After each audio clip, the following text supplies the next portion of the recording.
Question. Or maybe if that's too Well, hard. it's interesting. I mean, it's really interesting.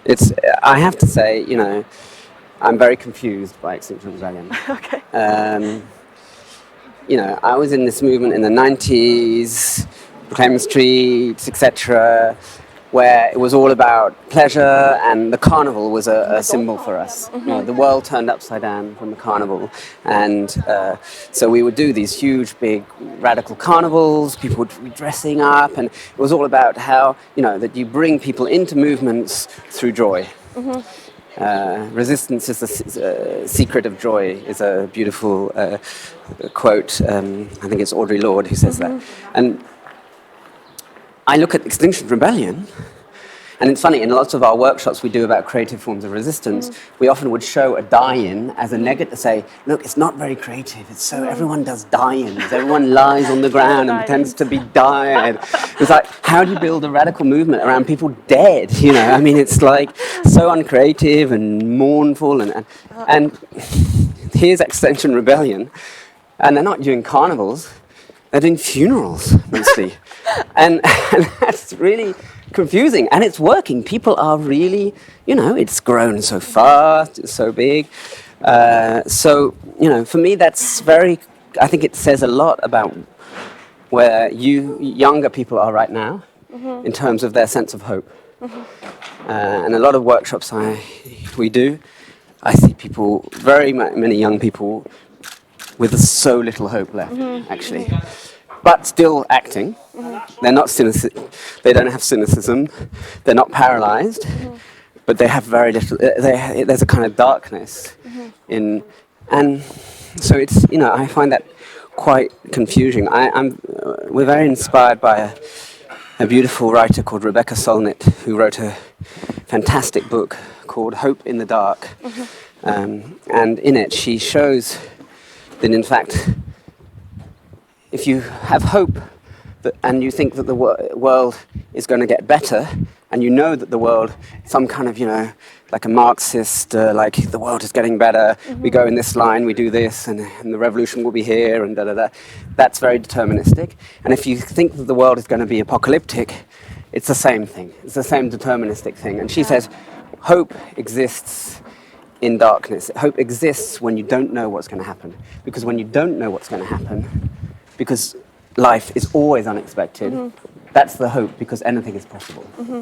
She has this beautiful metaphor. She says,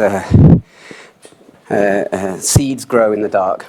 And she shows a history of radical movements and change, and social change, based on how people didn't know what was going to happen, but their hope was that they knew that their actions were going to change things, but they didn't quite know which way to go. The other critique I would have, I can talk for hours about Extinction Rebellion, it's probably not the subject maybe, but the other critique I would have in Extinction Rebellion, and the question I suppose I would have, this is incredible, is this idea of emergency, and asking governments to declare a state of emergency. I think we have to be very, very careful of the rise of an authoritarian, green forms of fascism. It won't look like the fascism we know from the past, but I think no government responds to emergency without having more authority. I think we can look at the history of National Socialism and see how the National Socialist Party totally co-opted a lot of radical movements that looked just like our movements. They were, kind of proto-hippie movements, people going back to the land, people, promoting relationships with the forests and being anti the industry and anti the cities, but saying, I'm not political. And National Socialism really used that to build its power base. And in Austria, you have a green right coalition that said, protecting borders and protecting the climate. That should be a wake-up call to saying, well, if we're asking governments for a state of emergency, it's not to say that we're not in an emergency, and it's a big question. How do we say this is an emergency without trying to get the governments to do all the work. So I think and I think Extinction Rebellion believes that it comes from people and not from government. But this language, always emergency, emergency, panic, panic, it does worry me. But but we're in a different time. We're not. We're not in the 90s. But I still think I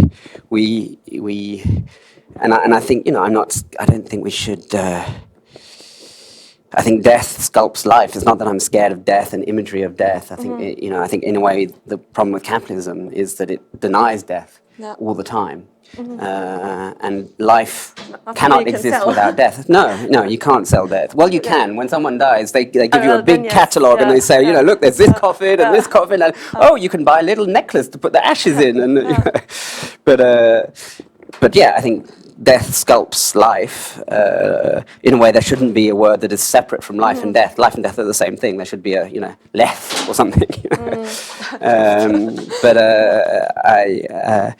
But using it as a fundamental kind of imaginary of a movement is something I've never seen really in the kind of movements I'm interested in, and that's a big interesting question. I think my impression, but maybe I'm wrong, is that there's so many left movements or environmental movements, and many of them have really good thought-through strategies and good people at the head of it. Sometimes I'm asking myself, would it be more powerful to create one movement, for example, altogether for the environment, or one for women, or one for against racism and so on. And I get the impression, at least in Graz, that very often it's very difficult for these groups to work together in spite of the same or similar vision. Yeah, activist groups famouslespend as much time fighting themselves as fighting okay, then that's the not enemies. only my impression. No. I think it comes from a kind of, this kind of post-Enlightenment modern idea of universality.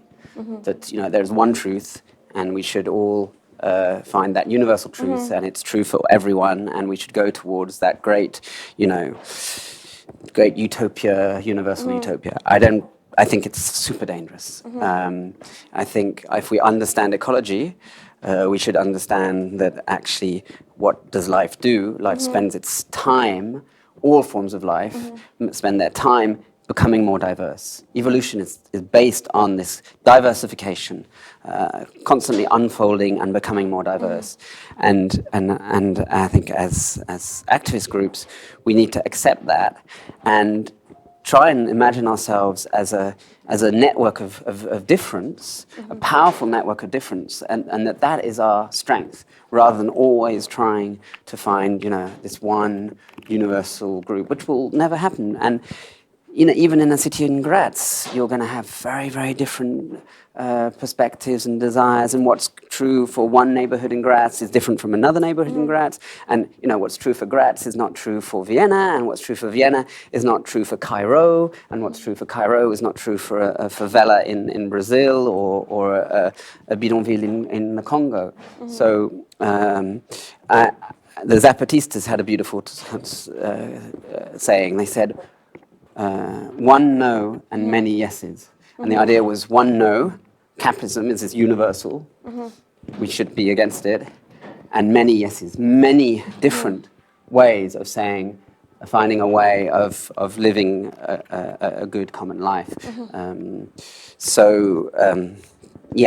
think we have to really shake off this idea of one solid all together, yeah. you know, which is symbolized by the fist, you know, which I hate, you know. It's such an unimaginative thing, because with a fist, you know, you can't touch someone, you can't share something, you can't give something, and it's all together. And I think we have you know, it should see it more as like a series of lines shooting out, and